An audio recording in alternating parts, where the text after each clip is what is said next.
जब कोई चुनाव लड़ना चाहता है बिहार के या कोई दूसरे राज्य में, और वो कैंडिडेट होना चाहता है चाहे कोई पार्टी में, चाहे कांग्रेस, भाजपा, हम और जितनी भी पार्टियां, आरजेडी जो भी हो, तो जब अपना बायोडाटा बनाता है तो लिखता है अपना जात कि हम ही जात हैं, और ये भी लिखता है कि हमारा जात के इतना वोट है हमारा क्षेत्र में। ऐसा एक 100-200 जाता है बायोडाटा, राष्ट्रीय अध्यक्ष और अध्यक्ष जो पार्टी के होते हैं, उसके बाद तय होता है कि फलानवा के जात का इतना वोट है वहाँ। 2014 के आसपास नीतीश कुमार कृष्ण मेमोरियल हॉल में एक कार्यक्रम किए थे और उसमें थाली बजवाए थे, और थाली बजा के कहे थे कि ये आवाज़ दिल्ली तक जाएगी और बिहार को विशेष राज्य का दर्जा मिलेगा। उस समय मनमोहन सिंह की सरकार थी। जैसे फिल्म की शूटिंग होती है ना, तो डायरेक्टर आकर के बताता है कि यहाँ पर्दा पर ऐसे दिखना चाहिए, तो नीतीश कुमार जी भी एक फिल्म की शूटिंग करते हैं गाँव में जा कर के कि यहाँ बत्तख के लिए बत्तख डाल दो, तालाब बना दो, इसमें बत्तख डाल दो, ढक दो कपड़े से, गरीब नहीं दिखने चाहिए, गरीबी नहीं दिखनी चाहिए। चुनावी भाषण में नीतीश कुमार बोले थे कि जातिवार जनगणना होना चाहिए, माने कि कौन जात का कितना लोग इस देश में है। जाति सो सच्चाई है, बिना जात का एक आदमी नहीं है। पूछिएगा कौन जात, जात क्या, लोग तो अपना कुल को श्रेष्ठ बताते हैं, अपना सरनेम भी कुल श्रेष्ठ लगाते हैं। जाति इस देश की सच्चाई है, ये देश जाति प्रधान देश है। हमारे साथ हैं जनतांत्रिक विकास पार्टी के अध्यक्ष अनिल कुमार। बात करेंगे कि बिहार में तेज़ी से इस बात की मांग हो रही है कि जातिवार जनगणना हो। जब कोई सर्वे करने जाए इस बार जनगणना में, तो ना सिर्फ आपका नाम पूछे, आपका घर का पता पूछे, आपकी उम्र पूछे, शैक्षणिक योग्यता पूछे, बल्कि ये भी पूछे कि कौन जात है। तो पता चलेगा कि इस देश में किस जाति के लोग, कितनी आबादी है उनकी। और इससे ये फ़ायदा हुआ कि अगर ओबीसी है तो ये पता चल पाएगा कि ओबीसी की कितनी आबादी देश में है, क्योंकि एससी एसटी की गिनती होते आई है पहले से, लेकिन ओबीसी की गिनती नहीं हुई आज तक। तो इसलिए खास करके ओबीसी समुदाय के जो नेता हैं, सामाजिक कार्यकर्ता, वो इस मांग को कर रहे हैं ताकि भविष्य में कोई योजना बने ओबीसी के लिए, तो पता रहे कि योजना में कितना खर्च करना है और कितना का बजट होना है। तो लालू जी भी इस मांग को किए हैं, तेजस्वी जी मांग कर रहे हैं, आप भी मांग कर रहे हैं। लेकिन जो पहली बार जो हुई थी जातिवार जनगणना, उसी की रिपोर्ट जारी नहीं की गई, और तब कांग्रेस की सरकार थी। देखिए, ये जातिवाद का जो बुनियाद है हमारे समाज में है, इसको कोई नकार नहीं सकता है। लेकिन कांग्रेस की बात करें या भारतीय जनता पार्टी की सरकार की बात करें, ये दोनों सरकारें अगड़ी जातियों के प्रभुत्व वाली सरकारें रही हैं, और उन सरकारों में जब बैकवर्ड क्लास को वोट के लिए उपयोग केवल करने की वस्तु समझा गया है, उसे उसका हक दे करके ये कभी नवाज नहीं सकते हैं। उसकी हक मारी करके ही ये सरकार बनाते आए हैं और सरकार चलाते आए हैं, इसलिए उसके हक को देना नहीं चाहते हैं। और अगर जनगणना जाहिर कर दें तब स्पष्ट हो जाएगा कि सही मामले में अगड़ी जातियों की संख्या कितनी है, और ये अपनी संख्या नहीं जाहिर होने देना चाहते हैं कि हमारी अगड़ी जाति कितने हैं भारत में, कितने हैं बिहार में। इसलिए पिछड़ी जातियों को दिखाओ मत। इससे सब कुछ क्लियर हो जाएगा ना कि इस जाति में लिंग अनुपात क्या है, ये सब कुछ क्लियर हो जाएगा। इससे सब कुछ क्लियर नहीं होने देना चाहते हैं। ये चाहते हैं कि हम 10% वाले जो लोग हैं, जो हमारे शासक वर्ग जो लोग 10% हैं, चाहे वो जिस क्षेत्र में, हर एक क्षेत्र में वो आगे हैं, तो ये चाहते, चाहे वो आपका जुडिशरी की बात कर लें, कार्यपालिका की बात कर लें, न्यायपालिका की बात कर लें, या व्यवस्थापिका की बात, वो हर क्षेत्र में वही आगे हैं। और जब आगे हैं तो कैसे चाहेंगे कि बैकवर्ड क्लास वाले आकर के हमसे सवाल करें। अगर पता चल गया जातिवार जनगणना, इसी वजह से नहीं जानने देना चाहते हैं कि आपकी संख्या कितनी है, हमारी संख्या बैकवर्ड क्लास की कितनी है। और जब अगर जाहिर हो जाएगी तो बैकवर्ड क्लास भी एकजुट हो जाएगा कि हमारी जनसंख्या इतनी है तो हम क्यों नहीं इसके आरक्षण के अधिकारी होंगे, क्यों नहीं हमारा जो अधिकार है उसको हम मिलना चाहिए, हम अपना अधिकार लेके रहेंगे। इसलिए इस क्लास को डिमोरलाइज करने के लिए, हतोत्साहित करने के लिए ये उस संख्या को जाहिर नहीं होना देना चाहते हैं, ये उस अनुपात को भी नहीं बताना देना चाहते। एगो कल ही से वो खबर चल रही है उत्तर प्रदेश को लेके कि जितिन प्रसाद पांडे कांग्रेस को छोड़ के भाजपा में चल गए, इससे ब्राह्मण वोट बीजेपी को जाएगा। तो जाति है और जाति की राजनीति भी है हर जगह। अब भाजपा वाला भी खूब कर रहे हैं ये चीज़। तो जाति है तो इससे ये भी तो पता चल जाएगा कि यूपी में कै गो ब्राह्मण है। बुरा मत मानिएगा, चूंकि आप मीडिया से हैं इसलिए मैं आपकी जाति नहीं जानता हूं, लेकिन हम एक मीडिया पर भी सवाल खड़ा करना चाहते हैं कि मीडिया भी कहीं ना कहीं जाति को बढ़ावा देने में, कि अरे जितिन प्रसाद की जो आपने नाम लिया, तो हम एक लाइन में कह सकते थे कि जितिन प्रसाद जो हैं भारतीय जनता पार्टी में शामिल हो गए। क्यों कहा गया वहां कि जितिन प्रसाद के साथ तो ब्राह्मण नहीं लगा हुआ था? क्यों कहा गया कि जितिन प्रसाद ब्राह्मण वहां चले गए? अभी हमने देखा है, कल बहुत से सारे न्यूज को हमने देखा, तो कोई कहा कि अभी 87% ब्राह्मण जो है भारतीय जनता पार्टी को वोट करता है। तो क्या जितिन प्रसाद के जाने से 107% करने लगेंगे क्या? तो ये कहीं ना कहीं मीडिया भी ये अगड़ों के चुंगल में फंसी हुई है, और जहां पिछड़े दलित कम हैं जिसकी वजह से हमारी आवाज को हमेशा हम करना चाह रहे हैं कि जाति की बात तो कर रहे हैं, तो जाति की गिनती काहे नहीं कर रहे हैं? ब्राह्मण की बात हो रही है ना यूपी चुनाव में, तो आबादी कितनी? ये कैसे गिनती करेंगे? जो सारा बेनिफिट ले रहा है, जो हर कुछ का बेनिफिट ले रहा है, हमारा बैकवर्ड क्लास का बेनिफिट वो ले रहा है, तो आपकी गिनती करके, अपनी गिनती करके अपना हक मार देगा? पूरा हक जो खा रहा है, हमारा हक भी वही खा रहा है, तो कहीं ना कहीं हक की लड़ाई होगी ना, और हक छोड़ना पड़ेगा। तो वो नहीं छोड़ सकता है, इसी वजह से वो गिनती नहीं करेगा लोग। जब कोई चुनाव लड़ना चाहता है बिहार के या कोई दूसरे राज्य में, और वो कैंडिडेट होना चाहता है चाहे कोई पार्टी में, चाहे कांग्रेस, भाजपा, हम और जितनी भी पार्टियां, आरजेडी जो भी हो, तो जब अपना बायोडाटा बनाता है तो लिखता है अपना जात, कि हम ये जात हैं, और ये भी लिखता है कि हमारा जात के इतना वोट है हमारा क्षेत्र में।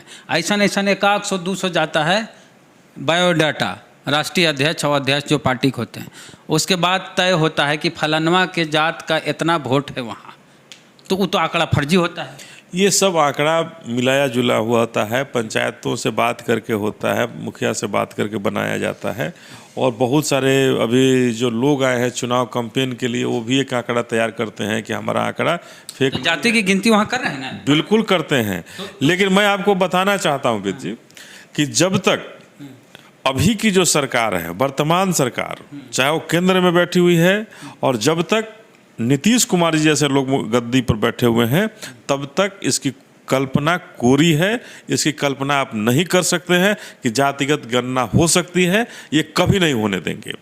ये कमंडल वाले लोग हैं, ये मतलब हम तो कहेंगे कि ये 2-4% वाले लोग 96% का हक जो खा रहा है, वो कैसे चाहेगा कि हम इसको कर करके हम सबको बांट दें? ये बांटने वाले लोग नहीं हैं, ये हमारी जो भी डिमांड, हमारा जो भी हक है, हुबूब है, हमारा हक और हुबूब ये 10% वाले लोग खा रहे हैं। इसलिए कभी भी 90% वाले की गणना नहीं बता पाएंगे कि आपकी जनसंख्या कितनी है, आप इस जाति से हैं, आपकी जनसंख्या कितनी है, या बीसी क्लास की कितनी है, शेड्यूल कास्ट की कितनी है। ये जनसंख्या आज के समय में बताने के लिए ये सरकारें तैयार नहीं हो सकती हैं। बिहार में एक और बात बड़ी तेजी से हो रही है, वो बतिया लेते हैं कि बिहार को विशेष राज्य का दर्जा दिया जाए। हमको याद है 2014 के आसपास नीतीश कुमार कृष्ण मेमोरियल हॉल में एक कार्यक्रम किए थे, और उसमें थाली बजवाए थे, और थाली बजा के कहे थे कि ये आवाज़ दिल्ली तक जाएगी और बिहार को विशेष राज्य का दर्जा मिलेगा। उस समय मनमोहन सिंह की सरकार थी, तभी का ये मामला है। देखिए उस समय क्या था कि उस समय वो भारतीय जनता पार्टी को छोड़ने की तैयारी किए थे, या छोड़ चुके होंगे। उस समय वो ललटेन के साथ चले गए थे, तब उन्हें विशेष राज्य की दर्जा आई थी। ये तो विशेष राज्य की मांग जब झारखंड अलग कब हुआ था? 2000 में झारखंड अलग हुआ था ना, और मुख्यमंत्री नीतीश कुमार कब से हैं? 2005 से हैं। तो 2005 से जब मुख्यमंत्री हैं, तो 2005 से ये क्यों नहीं कभी ये किए? पहले भी मांग करते रहे, तो मांग किए। अब हम आपसे कहें कि हमको एक कलम घड़ियां दे दीजिए और आपके साथ घूमते रहें रोज, आप हमको रोज घुमाते रहिए, हम कितना दिन आपके साथ घूम सकते हैं? नहीं देंगे तो हम भाग जाएंगे आपके साथ। तो ये तो वही बात है ना कि नीतीश कुमार जी एक ऐसा लॉलीपॉप लिए हुए हैं कि जब जब वो भगाएगा, गाली देगा, तड़पाएगा, तब ये विशेष राज्य की दर्जा मांग करके और बिहार की जनता को दिग्भ्रमित करेंगे, भुलाने का काम करेंगे और उसके साथ फिर से ऐसा कहेंगे कि हम तो ऐसा मांग रहे हैं। अभी जो आपने देखा कि एसपीजी की जो रिपोर्ट आई थी जिसमें सबसे नीचे के पायदान पर बिहार को दिखाया गया, बड़ी शर्म की बात है समस्त बिहार वासियों के लिए शर्म की बात तो है, हमें भी शर्म आया, लेकिन हमारे मुख्यमंत्री को शर्म नहीं आया। उनके नेता बयान दे रहे हैं, विजय चौधरी बोले हैं, शिक्षा मंत्री आता अशोक चौधरी भी, अगर मान लीजिए गलत रिपोर्टें गलत है। अब देखिए, एक तरफ आप उसके साथ शासन कर रहे हैं, रिपोर्ट तो हम नहीं बनाए हैं, न आप बनाए हैं, रिपोर्ट तो पूरे भारत भर के लिए तैयार हुआ है ना, केवल बिहार के लिए तैयार हुआ नहीं है। तो केरल नंबर 1 आता है और हम बिहारी पिछले पायदान पर सबसे पीछे चले गए। तो कहीं ना कहीं नीतीश कुमार जी की जो विकास की जो गति है और जो विकास का जो रास्ता इन्होंने जो बनाया है, ये कहीं ना कहीं फेल है और लूट की वजह से हम सबसे पीछे के पायदान पर हैं। आज हमारे गांवों की हालात देखिए कितनी बदतर है, किसानों की हालात देखिए। तो कहीं ना कहीं हम पिछले पायदान पर खड़े हैं। नीतीश कुमार जी को स्वाभाविक रूप से वस्तु स्थिति की जानकारी लेनी चाहिए। ये नीतीश कुमार जी का जो शासन है, हमें लगता है कि 16 साल का बिहार का काला अध्याय है। ये जहाँ जाते हैं अपने लिए सब कुछ पहले सजाते हैं, गाँवों का दौरा करते हैं तो गाँव में 2 महीना पहले से डीएम लगे रहते हैं जिला के, सीएम साहब आ रहे हैं, गांव में ऐसी व्यवस्था होनी चाहिए जैसे फिल्म की शूटिंग होती है ना, तो डायरेक्टर आकर के बताता है कि यहाँ पर्दा पर ऐसे दिखना चाहिए। तो नीतीश कुमार जी भी एक फिल्म की शूटिंग करते हैं गांव में जा कर के कि यहाँ बत्तख के लिए बत्तख डाल दो, तालाब बना दो, इसमें बत्तख डाल दो, ढक दो कपड़े से, गरीब नहीं दिखने चाहिए, गरीबी नहीं दिखनी चाहिए। तो मुख्यमंत्री जी, गरीब और गरीबी नहीं दिखनी चाहिए। हमारे दलित भाइयों की झोपड़ियों पर कपड़े लग जाते हैं और जब दलित भाई सामने आकर के मांग करता है कि हमारी गली की ढलाई क्यों नहीं होगी, तो डुमरांव कांड याद है, जहां लाठियों से उन पर वार हुआ और रात भर महिलाओं को पीटा गया और पुरुषों को पीटा गया उस गांव में और जेल के सलाखों में डाला गया।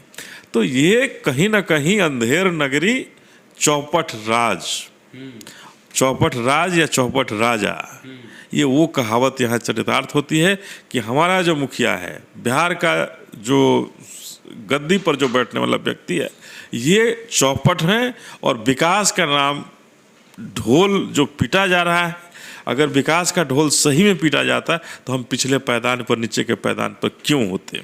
इसलिए मैं एक ही लाइन में कहना चाहता हूँ कि मुख्यमंत्री नीतीश कुमार के राज में न जातिगत गणना संभव है, न विकास संभव है, और अगर संभव होता तो 16 साल का इतिहास बहुत बड़ा होता है, हमारा बिहार बहुत विकसित हुआ होता, यहाँ उद्योग धंधे लगे होते, किसानों की हालात अच्छी होती और चाहे वो बैकवर्ड क्लास हो चाहे शेड्यूल कास्ट हो, सब कहीं ना कहीं उत्थान किए होते, सबकी उत्पत्ति हुई होती। लेकिन यहाँ तो सब कुछ नीचे जा रहा है। इसलिए नीतीश कुमार के राज में नहीं संभव है।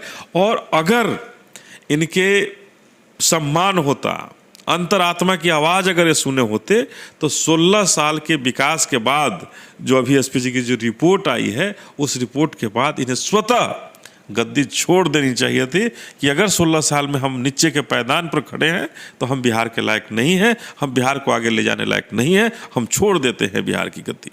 अगर मान लीजिए जैसे क्लास में जो बच्चा फेल कर जाता है तो क्या होता है, छोड़ना ही, पीछे चले जाता है, उसी में रह जाता है। तो मुख्यमंत्री को 16 साल एक ही क्लास में टाइम मिला और हम पीछे के पीछे हैं, तो छोड़ देनी चाहिए ना। तो ये कुर्सी के से में जो मैग्नेट लगा लिए हैं, चुंबक जो लगा के चले रहे हैं, तो इनको चुंबक से अलग करके कुर्सी को त्यागना चाहिए। बिहार के हित में होगा और बिहार के भविष्य के लिए अच्छा होगा। इनकी बातों से आप कितने सहमत हैं? प्रतिक्रिया कमेंट बॉक्स में जरूर दें। फेसबुक पे वीडियो देख रहे हैं, पसंद आया शेयर कीजिए, पेज को लाइक फॉलो नहीं किए कर लीजिए। यूट्यूब चैनल पे वीडियो देख रहे हैं, सब्सक्राइबर नहीं हमारे तो घंटी बजा के सब्सक्राइब कीजिए। जय भीम, जय भारत।